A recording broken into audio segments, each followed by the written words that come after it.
उसके बाद कह रहे हैं कि गायनी का पेज नंबर है ये 81 हमने कर रहे हैं। उसके बाद posterior hypothalamus will cause the, अच्छा posterior hypothalamus will cause shivering. अच्छा ये एमसीक्यू ना बहुत तरीके से आ सकता है कि पोस्टीरियर हाइपोथैलेमस जो है वो बॉडी की हीट को क्या करता है, कंजर्व करता है, ठीक है, हीट लॉस नहीं होने देता।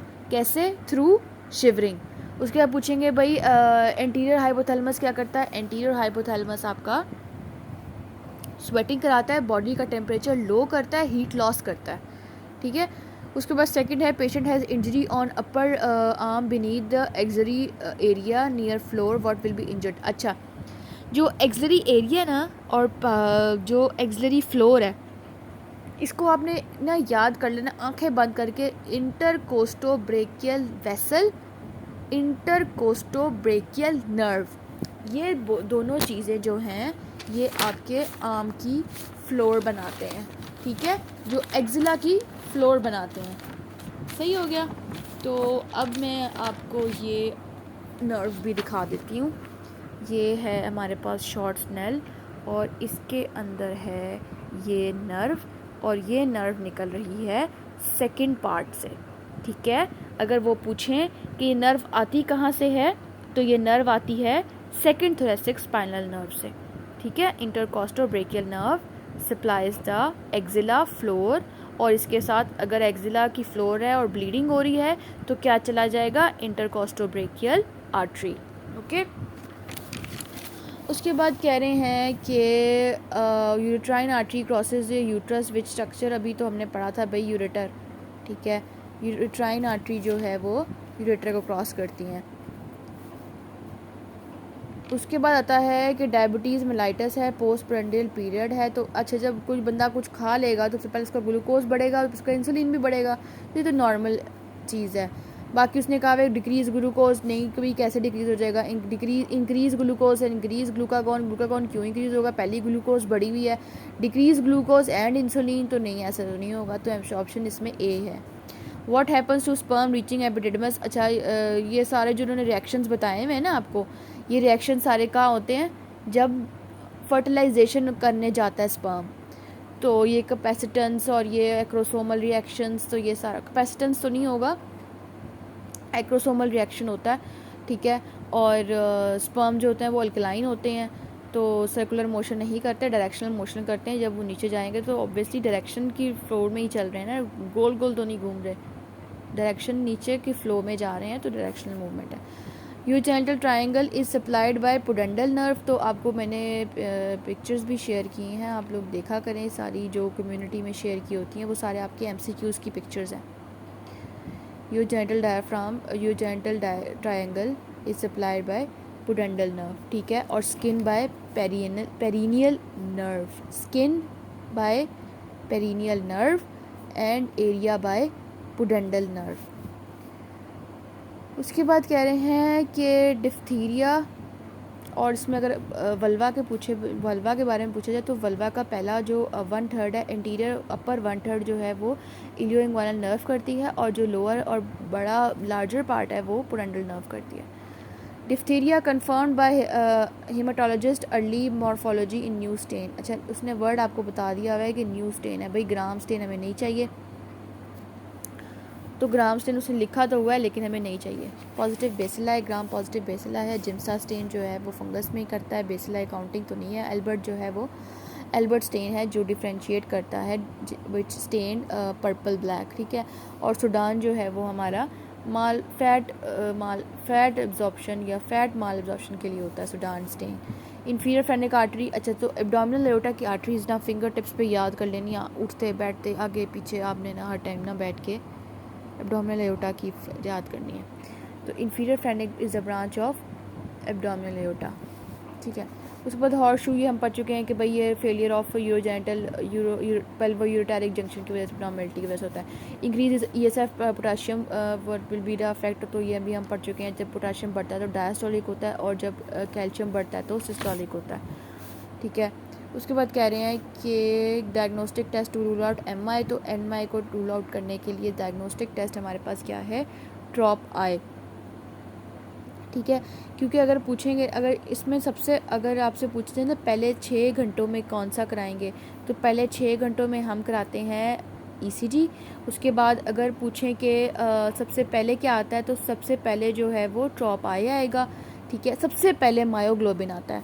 ठीक है, जो फर्स्ट 2 आवर में आ जाता है मायोग्लोबिन आता है, उसके बाद फिर ट्रॉप आई आता है, फिर उसके बाद CKMB 6 आवर्स पे आता है। और CKMB के बारे में जब पूछा जाए तो वो रिकरेंट अगर MI को रूल आउट करना हो तो उसके लिए CKMB है, और अगर डायग्नोस्टिक टेस्ट करना हो तो वो हमारे पास है ट्रॉप आई।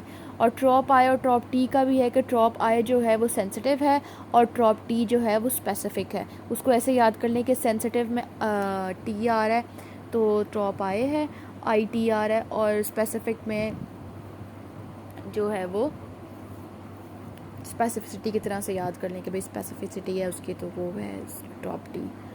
उसके बाद कह रहे हैं patient with MI died even after aggressive management likely causes. अच्छा, पेशेंट जो है उसकी डेथ हो गई है आफ्टर MI मैनेजमेंट, उसकी कॉज क्या है? ऑब्वियसली अब इसके बाद जो ये देखें आप लोग ऑप्शंस में दिया हुआ है हाइपोवोलेमिक, न्यूरोजेनिक, सेप्टिक, हाइपोक्सिक, तो इसमें कार्डियोजेनिक ही है। ठीक है, उसके बाद कह रहे हैं patient pregnant with the high grade fever, watery vaginal discharge, what will be the confirm the diagnosis, chorio amniocentesis. इस तरह से है क्योंकि जब भी जो आपको पता है एमनियोटिक फ्लूइड जो होता है वो स्ट्रॉ कलर्ड होता है, मतलब कहीं कहीं कहते हैं कि होता तो ट्रांसपेरेंट है लेकिन उसमें कहीं से टिंज आता है, लाइटिश टिंज पिंक का, येलोइश, हल्का सा येलोइश इस तरह का टिंज आता है, लेकिन होता वाटरी और ट्रांसपेरेंट है। तो वो है कोरियो एमनियोसिंथेसिस। और इसके साथ आप ले कह देंगे भी हाई ग्रेड फीवर है, फीवर हो गया, इन्फेक्शन हो गया, साथ प्रेग्नेंट है, तो कोरियो एमनियोसिंथेसिस। एमनियोसाइटिस, अच्छा, व्हाट फाइंडिंग विल कंफर्म,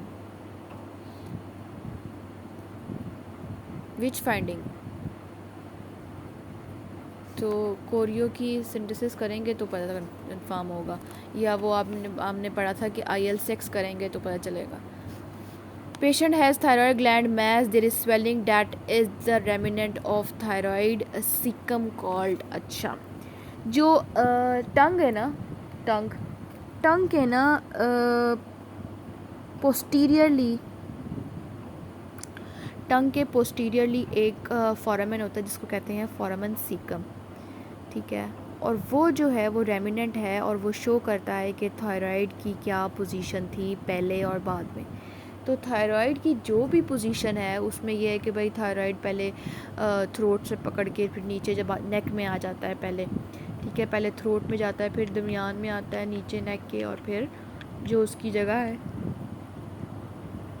वहाँ पे आ जाता है। ठीक है, तो वो फोरामेन सीकम जो है वो ये रिप्रेजेंट करता है कि पहले यहाँ पे थायराइड होता था और वो अब यहाँ से चला गया। लेकिन अगर ये थायराइड यहीं पे पड़ा रहेगा, अगर ये फोरामेन सीकम जो है ये यहीं पे पड़ा रहेगा और इसका जो है वो एज अ रेमिनेंट ये एक्ट नहीं करेगा और ये क्लोज नहीं होगा, अगर ये क्लोज नहीं होगा फोरामेन सीकम, तो वो जो है वो थायरोग्लॉसल बन जाएगी आर्च। ठीक है, बेस ऑफ टंग से फोरामेन सीकम शो करता है कि पहले जी बेस ऑफ टंग से मूव किया, फिर हाइड बोन पे आया, फिर फ्रंट ऑफ द नेक में आ गया। ठीक है, और ये सारी मूवमेंट जो है वो अगर ये इसका फेलियर हो जाए, क्लोयर ना हो, तो थायरोग्लॉसल सिस्ट बन जाती है। उस पर कह रहे हैं schizophrenia patient have galactorrhoea which prolactinemia hyperprolactinoma due to which of these. ठीक है, फिनोथायोजीन माइक्रोप्रोलैक्टिनोमा, मैक्रोप्रोलैक्टिनोमा, पिट्यूटरी ट्यूमर। तो आपको पता है कि जो